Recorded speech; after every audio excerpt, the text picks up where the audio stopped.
bem-vindos a mais um ProLongeCast. E hoje nós temos um tema queridinho do meu coração, do coração também das convidadas, né, com convidadas especiais.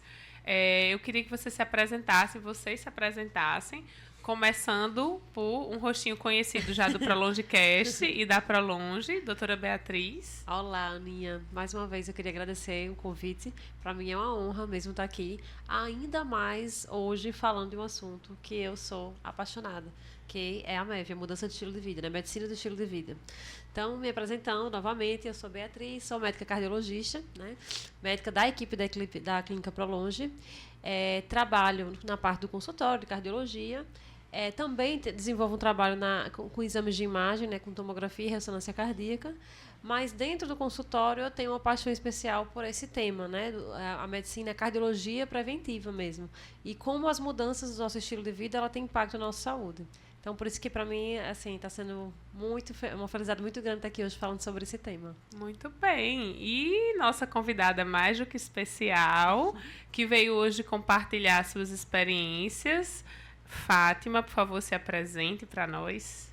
Obrigada, doutora Ana, por esse convite, pela oportunidade de estar aqui falando um pouco mais das minhas transformações, né? Na verdade, eu sou médica, intensivista pediatra, apesar dos 70 anos, tenho 70 anos, 45 anos de formada, ainda trabalho. Sou aposentada, mas ainda trabalho na UTI, né? De modo que eu estou aqui, não como médica, mas como, né, uma pessoa que está sempre buscando novos desafios, novos aprendizados para melhorar minha qualidade de vida, me tornar, chegar aos 80, 90, 100, com mobilidade, com independência, com autonomia. Né? Perfeito, né? E sempre tem muito para nos ensinar, né? Fátima é paciente, além de médica é paciente, e eu digo que eu aprendo mais com ela do que ela comigo, toda consulta, porque ela é um poço de experiência ativa, né? De uma pessoa que realmente faz, que executa, que busca.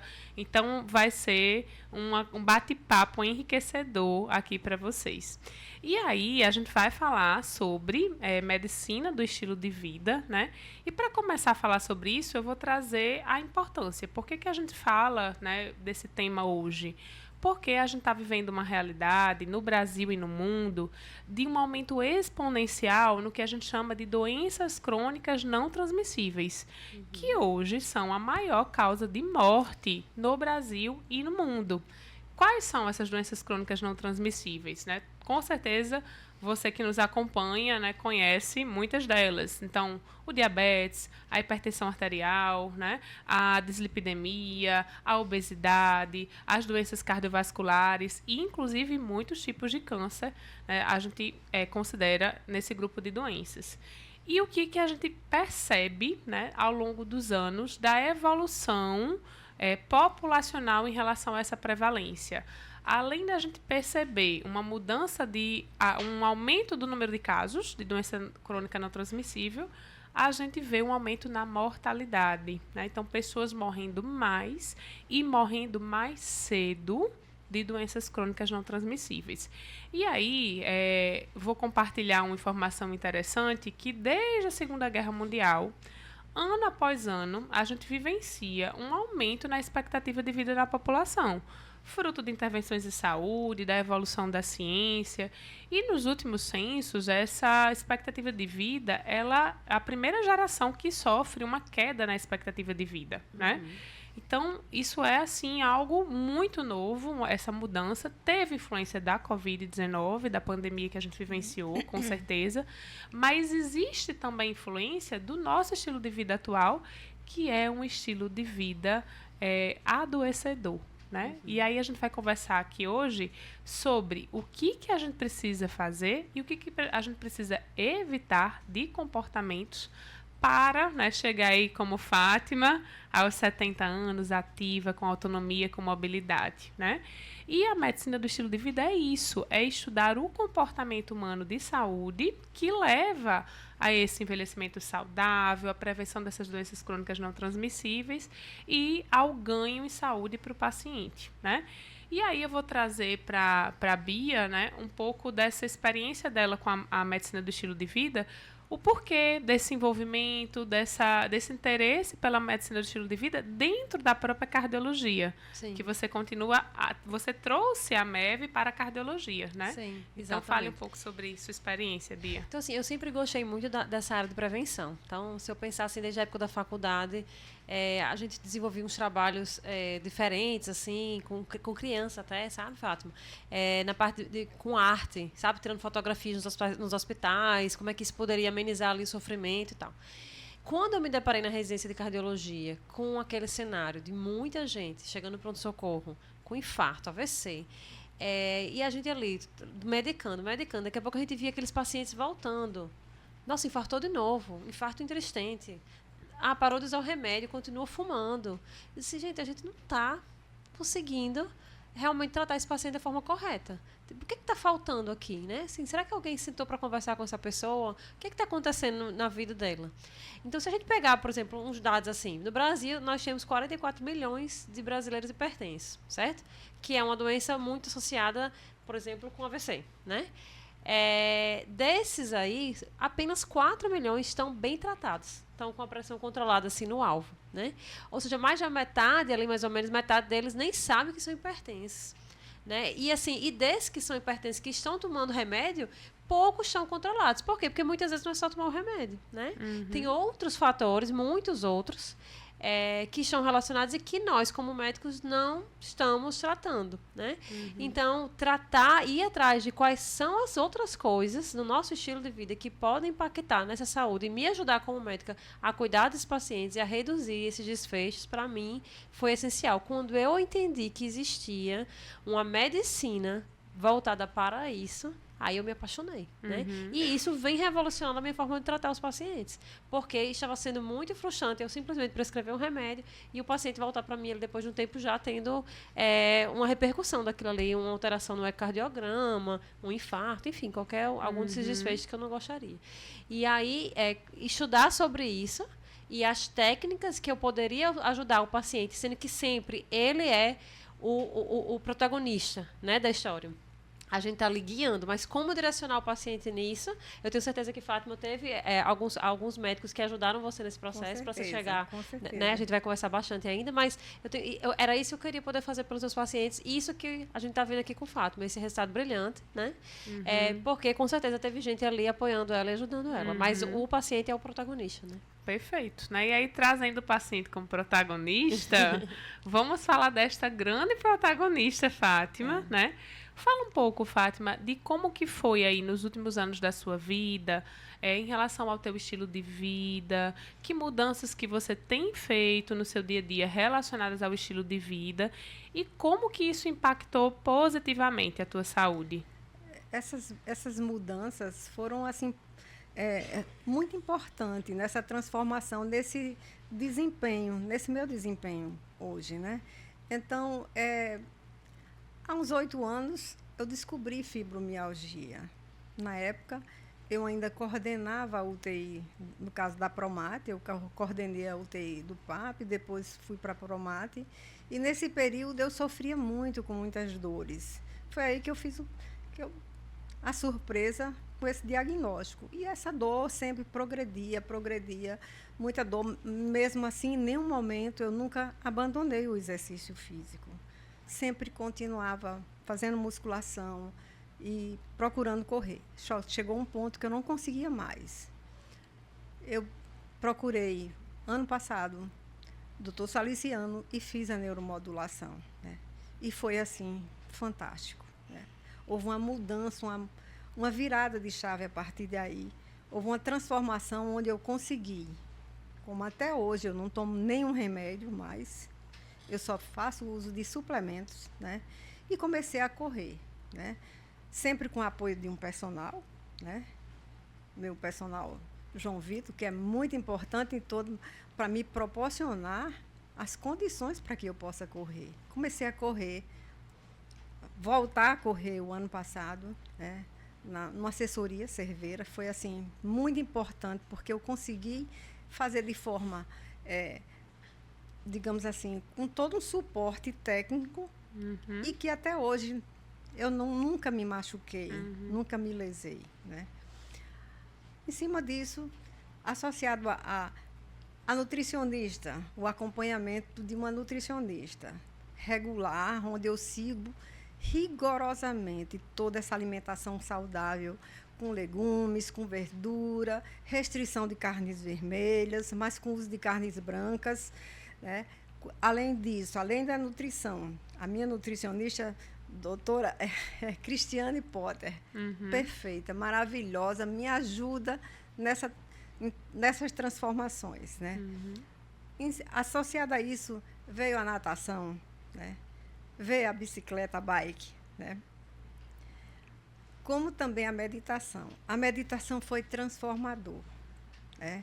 Fiz um curso de Mindfulness, né, com Geice Araújo, então foi perfeito, maravilhosa. E hoje eu faço meditação diariamente, né?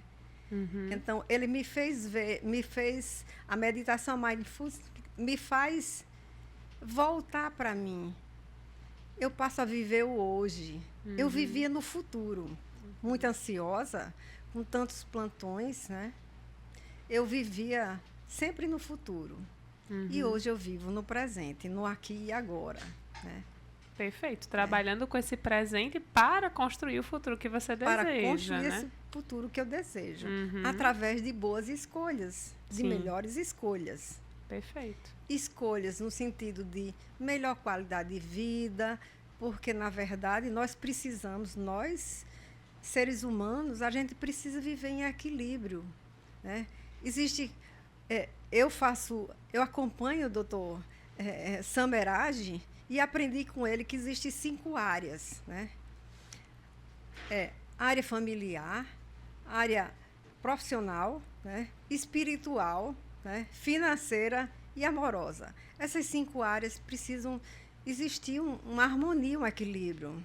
Na hora que você está ruim financeiramente, desarmoniza como também as demais. Então, precisamos existir, né, sempre em harmonia com essas áreas. Perfeito. Através de Summer, eu descobri a leitura, né? Hoje, eu leio com prazer, né? Eu faço parte do Clube dos Pensadores. É maravilhoso. Todo mês a gente lê um livro.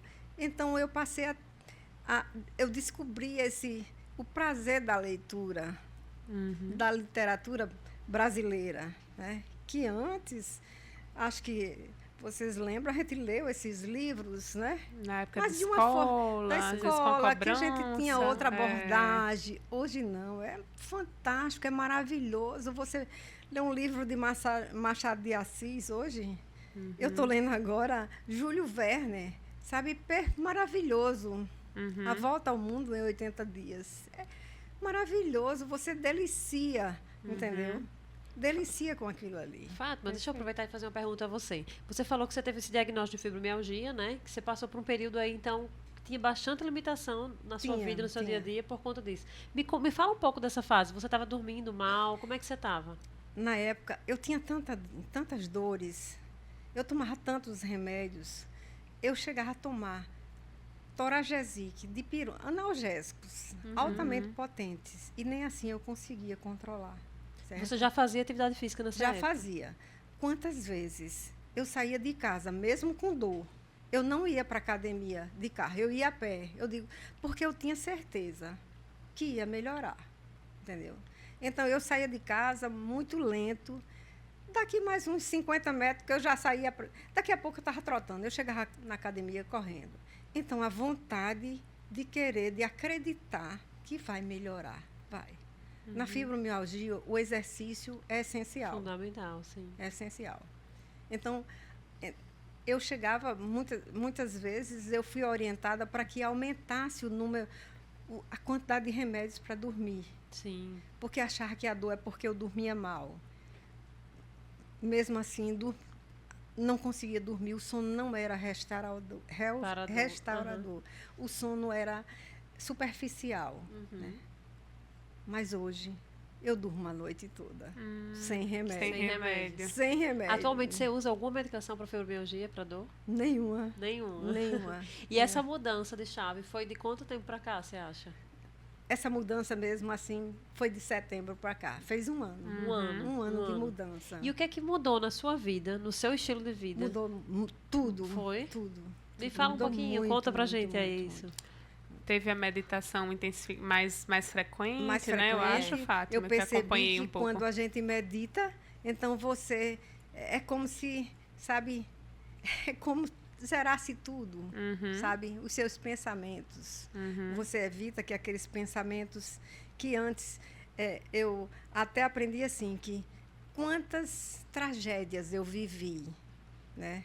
Você criou na sua mente, entendeu? Mas que, na verdade, você não viveu. Você sentiu, mas você não viveu. Né?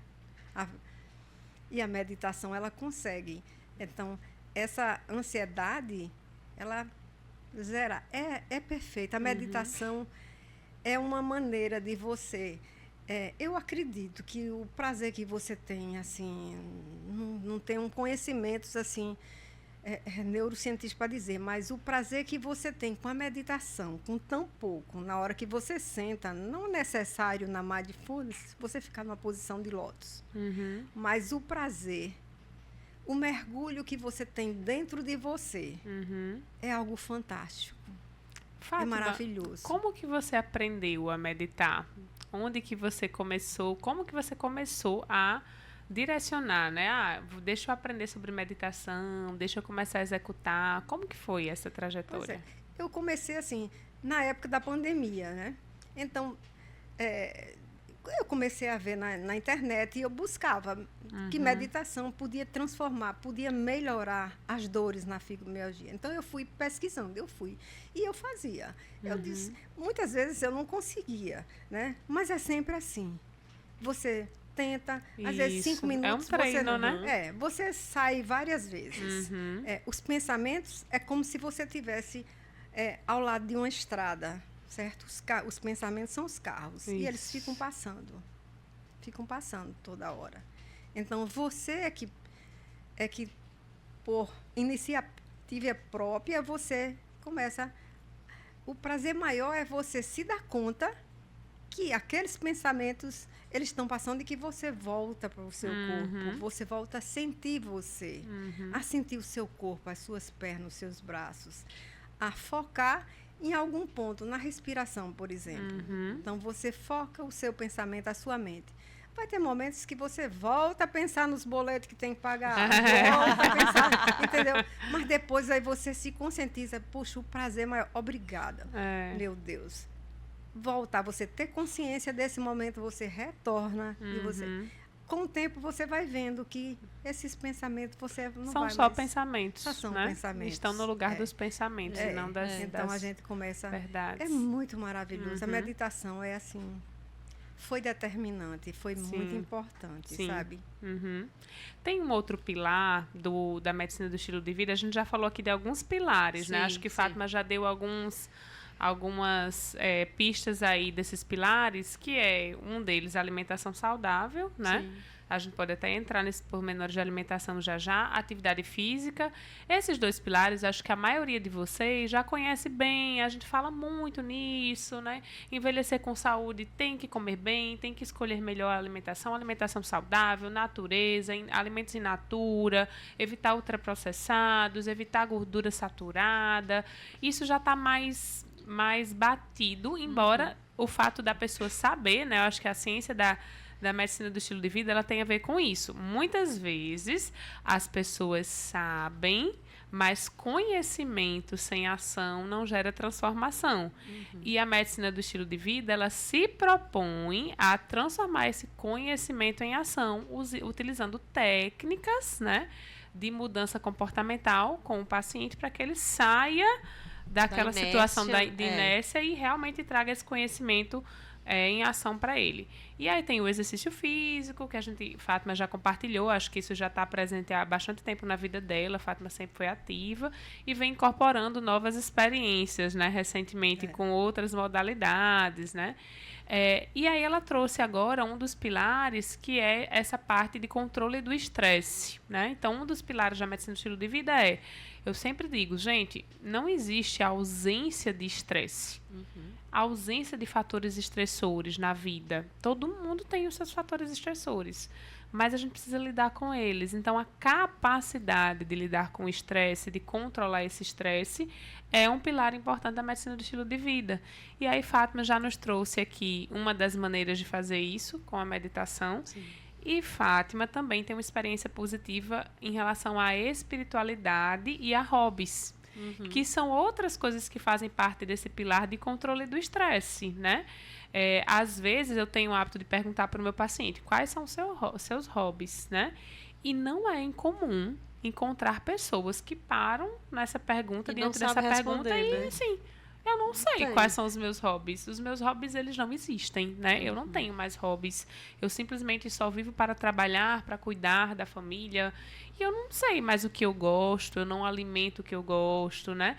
E aí, aproveitando que a gente tem falado sobre isso, Fátima já trouxe algumas coisas que a gente pode falar como hobby. O clube da leitura, né? A aula de violão, que eu sei que ela se envolveu também, né? Então, fala um pouco da tua experiência também com a música, como controle de estresse. Inclusive, o meu filho, quando eu falei para meu filho que eu queria fazer violão, ele disse: "E você sempre gostou de violão, minha? Você não sabia?" Eu nunca tive oportunidade, eu nunca tive tempo, né?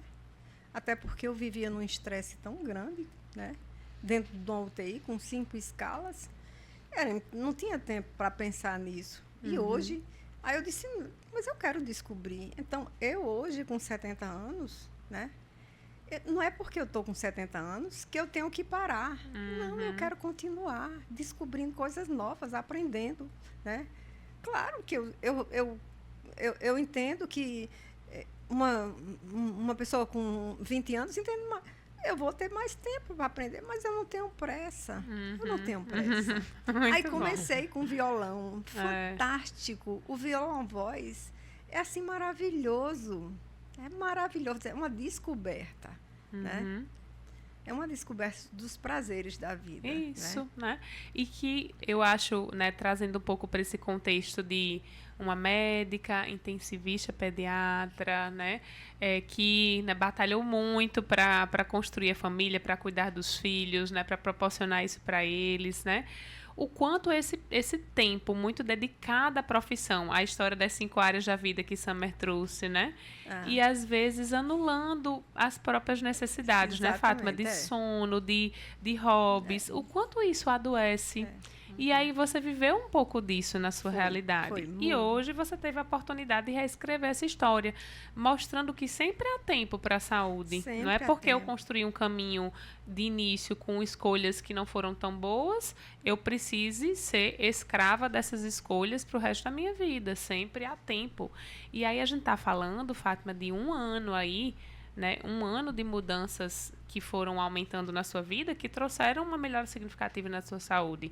Então, a gente está falando que dos 69 aos 70, houve uma transformação importante. Então, quem é que é velho demais para isso? Ninguém é velho demais para isso. E aí vem outro conceito da medicina do estilo de vida. Não tem idade. Exatamente. Não existe idade, não existe limite onde um paciente se beneficie de melhora no estilo de vida, né? A medicina do estilo de vida, ela é para todos.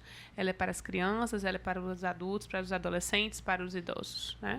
Ela é muito inclusiva em todos os grupos, né? Em todos os ciclos de vida. Né? E, a gente aprende muito estudando até para aplicar na nossa própria vida. Né? Então, existem esses pilares. E aí tem um pilar que a gente falou um pouco dessa parte de Fátima com a medicina, que é o pilar do sono. Né? E aí, Bia, falando um pouco desse pilar do sono, o que você mais vê hoje com os seus pacientes que traz essa problematização para o sono, né? É uma queixa comum de fadiga nos consultórios, né? Sim. Assim, O que você acha que as pessoas têm feito, assim, dentro desse pilar que está prejudicando tanto a qualidade de sono? Então, assim, na cardiologia, a gente termina vendo muita queixa de sono por conta dos roncos, né? Então, uma das causas de que a gente... isso é uma coisa conhecida, de pressão e hipertensão secundária, é os quadros de apneia de sono, né? Apneia e hipopneia de sono. Então, já era uma coisa comum, uma queixa comum que a gente vê. Só que aí, junto com isso, quando a gente faz esse diagnóstico, muitas vezes fez um mapa, né, que é o exame que fica com o aparelho de pressão mais tempo, porque a gente vê a alteração da pressão só no período noturno. Então, a pessoa com a pressão ao longo do dia normal, à noite a pressão não baixou os 10% lá que devia baixar ou até subiu. E, nossa, o que é que está acontecendo? Geralmente tem isso. E aí a gente vai conversar com essa pessoa, como é que está o cansaço? E aí vem aquele conjunto junto, né, de queixas, porque geralmente a pessoa está tendo um cansaço excessivo, uma sonolência diurna, e existem algumas outras coisas relacionadas com a qualidade do sono, e na atualidade eu acho que o principal, infelizmente, é o uso do celular, né? O uso excessivo de telas. A gente fala muito isso na pediatria, né? Que é uma coisa que preocupa, você deve escutar isso também, Fátima. Muito, bastante. Mas a gente também vê isso nos adultos, né?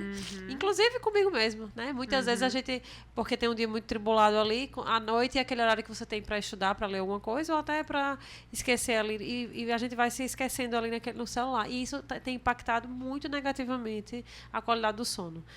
Um outro detalhezinho que eu percebo também, alguns detalhes, né, com relação à nossa alimentação. Atualmente a gente termina tendo hábitos muito noturnos, então a gente vai comer ali muito próximo da hora de dormir, e isso também traz impactos. E o horário da atividade física, né? A atividade física é uma coisa maravilhosa, a gente sabe dos benefícios, a gente está vendo Fátima aqui colhendo isso, mas muita gente só consegue inserir ou só se organiza para inserir atividade física no período noturno. E isso também pode trazer impactos, e termina trazendo para a qualidade desse sono. O uso excessivo de café ou outros estimulantes energéticos para ajudar, né? Também termina impactando nessa qualidade do sono. E não dormir bem, seja pelo número de horas ou pela qualidade, a gente tem muito estudo já mostrando uma série de consequências que isso pode trazer para o nosso organismo. Fátima está aqui mostrando que depois que ela passou a dormir melhor, né? Os benefícios que você teve com isso. Exatamente, né? Uma coisa vai influenciando a outra. E essa roda dos pilares do estilo de vida, ela é bem interessante, porque sempre um pilar influencia positivamente no outro, né? Então, se eu faço exercício de manhã, eu estou mais cansada, eu durmo melhor à noite. Se eu durmo melhor à noite, eu acordo mais disposta para fazer exercício de manhã. Se eu durmo melhor à noite, eu como melhor. Os estudos mostram que quando a gente tem uma noite de sono mal dormida, no plantão em especial, quando eu estou lá com cortisol lá em cima, cuidando das crianças, né, doentes, bem doentes, criticamente doentes, né, eu vou acordar com mais fome. Eu vou procurar mais carboidrato, alimentos mais calóricos. Então, uma coisa vai influenciando na outra como um processo ali. Uma cascata, uma cascata boa ou uma cascata ruim. E aí, às vezes, né, muitas vezes você vê assim, pessoas que têm vários desses pilares do estilo de vida que precisam ser consertados, entre aspas, né?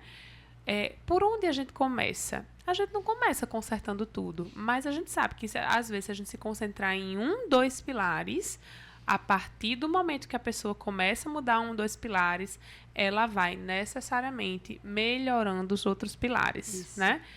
Por exemplo, uma parte importante da medicina do estilo de vida, ela fala de conexões, relacionamentos, né? E eu digo, gente, uma pessoa, né, com fibromialgia, com insônia, com fadiga, ela não tem nem vontade de socializar, de ir na aula de violão, né? De participar do Clube dos Pensadores, de viajar com as amigas, né, Fátima? E subir muitos degraus de escada, né? Como você estava compartilhando com a gente. Então, necessariamente, um desses pilares, bem trabalhado, vai trazendo melhora nos outros pilares, né? E a gente precisa partir de algum ponto, né? E aí, qual é a mensagem que eu queria deixar falando sobre isso? Tá tudo errado, nossa, tô comendo ruim, tô dormindo mal. Calma, né? Fátima começou anos antes com exercício e alimentação. E aí, depois de muito tempo que ela incorporou a meditação, depois de mais um tempo que ela incorporou a aula de violão, a gente não faz essas mudanças tão significativas do dia para a noite, né? Mas quando a gente está receptivo à mudança, né, e a gente tem esse acompanhamento profissional para nos ajudar, que foi uma coisa que Fátima sempre teve e sempre buscou, esse processo vai ficando mais leve. E aí, existe uma coisa que as pessoas não entendem da diferença da abordagem da MEV. Porque medicina do estilo de vida, Fátima, não é só saber o que é melhor para o paciente. É conduzir, é saber conduzir o paciente. Então, ela é uma abordagem de conversa, ela é uma abordagem de consultório para conseguir levar o nosso paciente pelo caminho que a gente precisa que ele siga, mas que a gente sabe que não vai conseguir fazer por ele, né? Então, não existe a pílula do sono, a pílula do exercício, a pílula da alimentação saudável, né? Pronto, e aí, fala sobre isso. O que a MEV traz? Aí isso já me lembrou de um outro pilar da MEV agora, que tem muito a ver com cardiologia também, que é o uso de substâncias tóxicas, né, do cigarro, outras drogas, assim. Porque isso é super importante. O parar de fumar, que a gente sabe que é um desafio enorme, né, para qualquer pessoa, ele nunca... a gente não existe aquela pílula mágica, né? Existem algumas medicações que podem auxiliar a pessoa nesse processo para tornar isso menos pesado, mas depende da pessoa, né? É do paciente, é ele que vai tomar a decisão e é ele que vai ter que lidar com isso. Mas a gente fazer esse processo sozinho é muito mais penoso, é muito mais difícil. Existem pessoas que conseguem parar de fumar do nada, existe, mas assim, é outra coisa quando você está com suporte médico ali do lado, auxiliando nesse processo. E muitas vezes não estou falando de medicação, não. Eu estou falando de estímulo mesmo, né? Assim, de táticas, de maneiras que a gente vai auxiliando, porque a gente convive com isso, de auxiliar nisso. Não sei se você está percebendo isso, mas agora na pandemia eu notei um aumento muito grande do consumo de álcool. Até mesmo nas mulheres, né? Esse tempo talvez a gente tenha ficado dentro de casa, o estresse, o medo, e aí a gente tentando ali aliviar o estresse e o álcool entrando nisso. Eu não estou falando da dependência química do álcool, né? Mas do uso abusivo do álcool, que já traz sequelas para o nosso corpo em vários pontos. Então é isso, não adianta, quando a gente vai estudar sobre qualquer doença crônica, vai ter lá, em qualquer livro, sobre mudança de estilo de vida. Tem que estimular melhoria da qualidade do sono, não. Isso aí todo mundo sabe, né? Mas como podemos, de fato, fazer isso? Aí a gente entra na medicina de estilo de vida, que nos auxilia como médicos e como paciente a auxiliar nesse processo. Né? E aí a abordagem da medicina do estilo de vida, ela é muito centrada no paciente, né? Sim. O paciente como protagonista nesse sentido, né? Então, Fátima, por exemplo, Fátima é de uma geração, né? De médicos, que eu até digo que ela me surpreende nisso também, porque ela é de uma geração de médicos onde a medicina era muito assim, ditadora mesmo, né? Sim. Então, é aquela história que você vai ao médico e o que o médico falar você tem que fazer e calha a boca e você não questiona, sim, né? Isso mesmo. Isso era uma maneira de se comportar que a gente via que não era produtiva no processo de mudança que a gente precisava. Não funcionava para todo mundo, né? Às vezes você afasta o paciente do consultório, da abordagem correta, quando você se mostra dessa forma. Então, a medicina do estilo de vida, ela vê o paciente como protagonista e ela quer o paciente perto da gente, né? A gente como coadjuvante, conduzindo o paciente na mudança, né?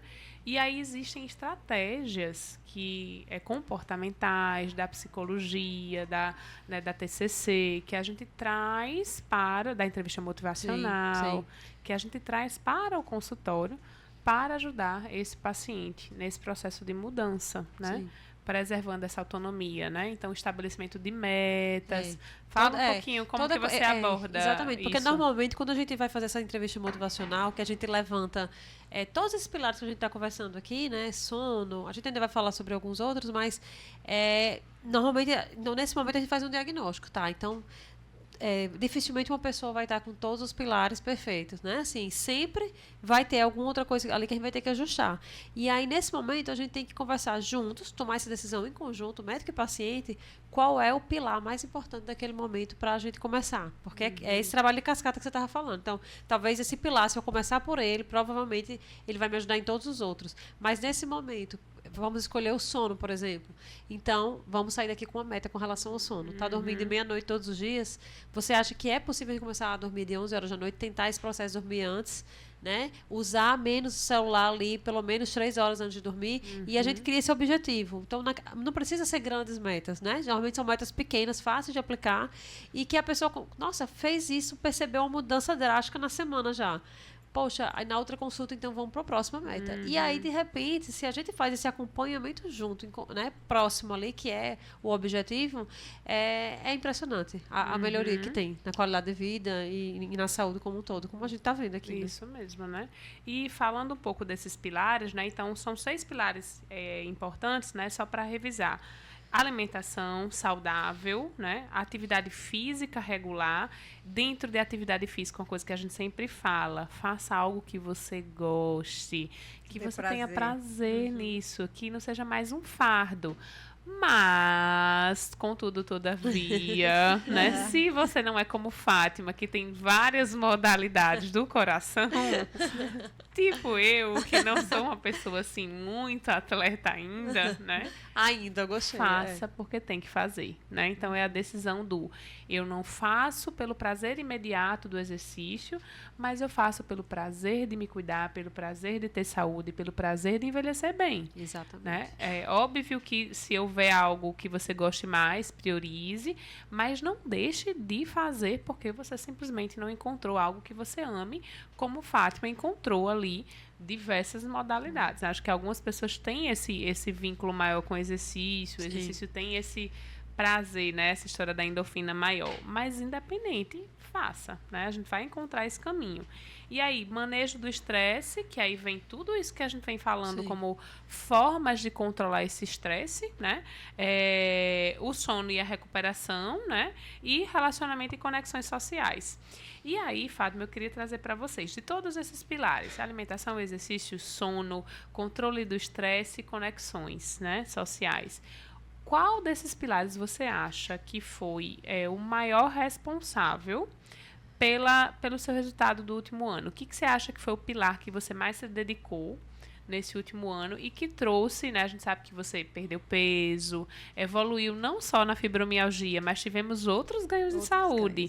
Melhorou massa óssea, né? Então, o que você, nesse último ano, se dedicou mais desses pilares e que você acha que lhe trouxe um resultado melhor? Atividade física. Atividade física, sem dúvida. Sim. É minha paixão. Eu acho que, assim, foi... Agora, sempre lembrando, eu faço atividade, mas existe toda uma retaguarda em cima disso aí. Isso. Né? Eu não posso correr todos os dias. Eu tenho profissionais, o educador físico, assessoria, cerveira, tem toda uma retaguarda, entendeu? A nutrição que me permite a ter um bom desempenho, né? Não me machucar. Então, é muito importante isso na atividade física. Não é só sair correndo assim, né? É muito importante. Outra coisa que você falou e que eu vou passar são relacionamento, amigos.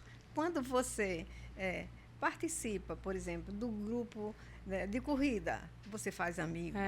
Você sai para tomar um café. Tá vendo as conexões dos pilares? Um pilar puxando o outro. É muito maravilhoso. As colegas do trabalho da UTI, a gente sai, a gente viaja, a gente janta, né? Isso. Do espiritismo. Então, também, o grupo esse pilar da espiritualidade também traz conexões, né? Do violão também. Então, é muito maravilhoso. Em todos esses grupos, né? Você faz novos laços. A gente troca experiências, troca vivências. E às vezes lá você já vai influenciar outras pessoas também a seguir isso. Aí lá vai o meu estilo de vida termina influenciando outras pessoas. Isso é uma troca constante. Tanto eu aprendo com eles. O violão eu soube através de uma colega, né, que corre comigo. Né? E eu estou sempre buscando. Eu acho que essa vontade de descobrir, de aprender, né? Querer sempre buscar, né? Perfeito. Sempre ter boas escolhas. Né? Eu acho que isso aí é uma das coisas mais importantes. E outra coisa que acho que você que me indicou, A terapia cognitiva comportamental Isso. foi muito importante na minha vida. Você que me indicou a colega, até hoje ainda faço. É. Foi assim muito maravilhoso, porque às vezes na nossa idade, né, existem muitos preconceitos, entendeu? Com relação à terapia, com relação à psicologia, mas é muito importante. Que vem desse pilar da saúde emocional, Pois né? Sim. Que é do controle do estresse e saúde mental. Saúde mental. É um pilar bem importante para a saúde E física, às para vezes construir. a gente não se dá conta, entendeu? Você como uma pessoa esclarecida, você não se dá conta que que nós precisamos de ajuda, né? Com certeza. Existem algumas dificuldades que ao longo de anos, de décadas, até de vidas passadas, mas que precisam ser, né, ajustadas, trabalhadas, né? Você falou, Fátima, de algumas coisinhas que me trouxeram em mente um conceito bem importante também da MEV, que na verdade é o que a gente chama de ambiência, né? Se eu quero mudar uma coisa, eu estar num ambiente que propicia a mudança é um facilitador, né?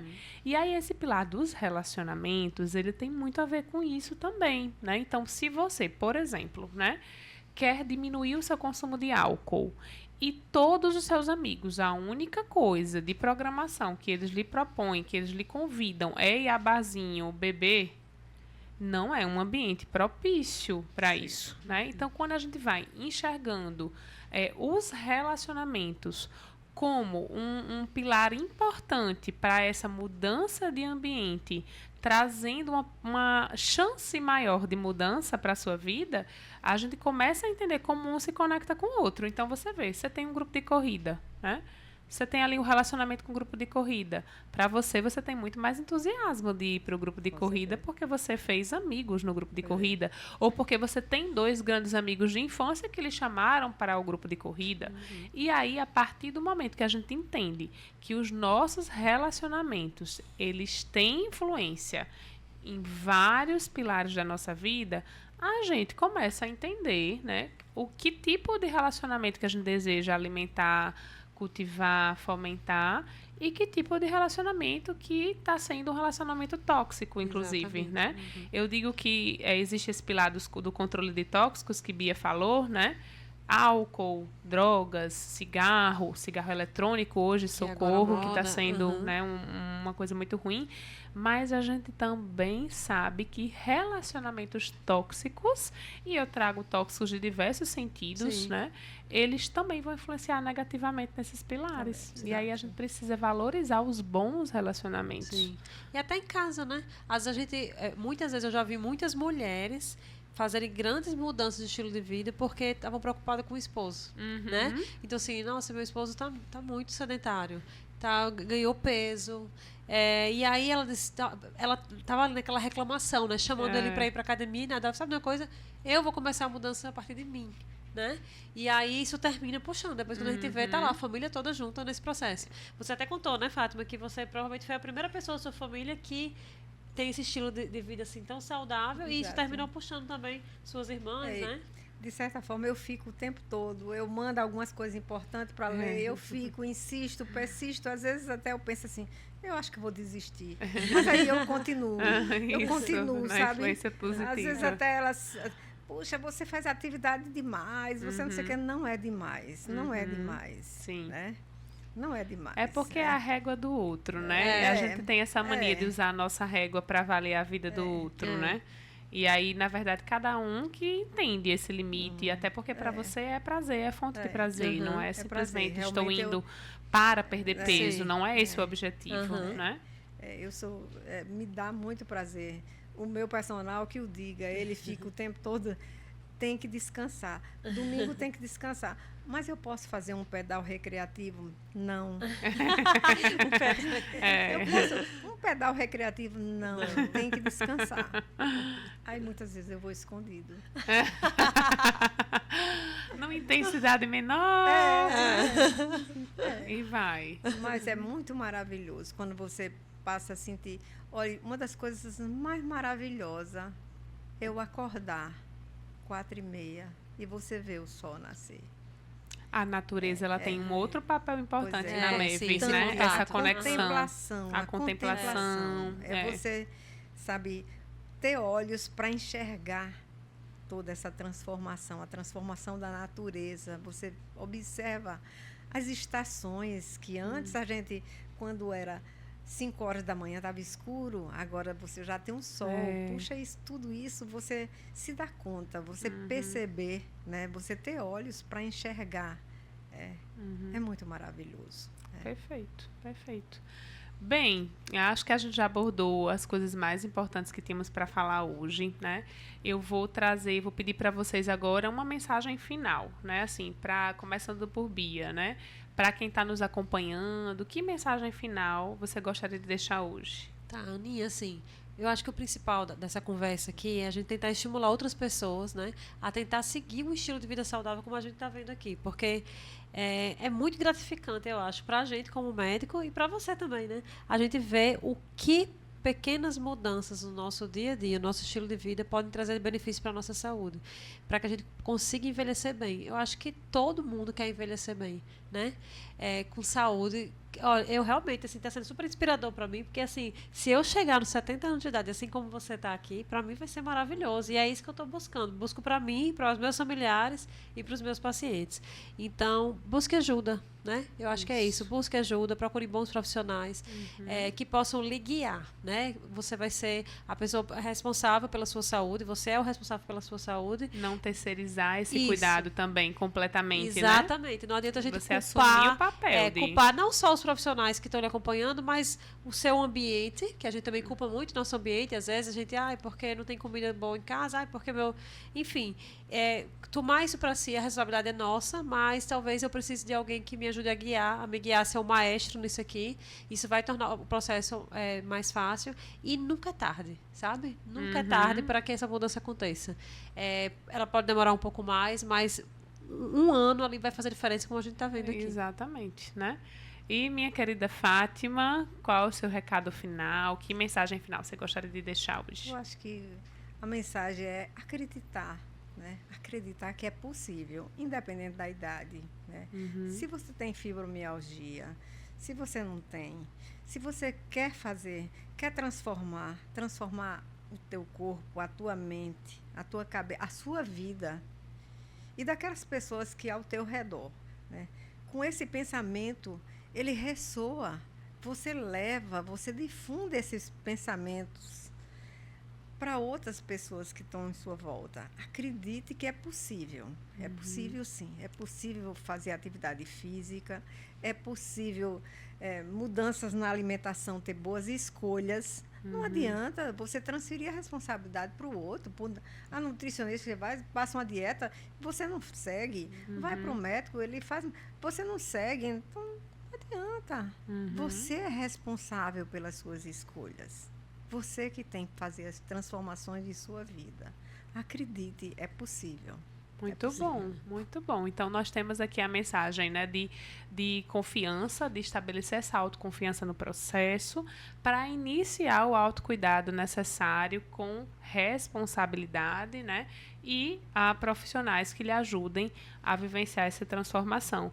Como mensagem final, né, eu deixo aqui essa importância de a gente olhar realmente para os nossos hábitos, né, de a gente fazer esse rastreio nós mesmas, rastrearmos diante desses pilares qual é o pilar que está mais de lado aí na sua vida, né? E de repente começar você mesmo algumas mudanças importantes direcionadas para esse pilar que anda um pouco fragilizado e esquecido. E agradecer, né, a essas companhias maravilhosas nessa conversa de hoje. Quem sabe aí a gente chama a Fátima para novos episódios, que ela foi, sensacional, maravilhosa. Obrigada, Fátima. Obrigada, Bia. Obrigada também, a gente que agradece. Eu que agradeço por essa oportunidade de poder influenciar outras mulheres de minha idade. Com certeza. Verdade, verdade. E é isso, Gratidão. gente. Até mais. Para você que nos acompanha, aguardem os novos episódios do ProLongeCast.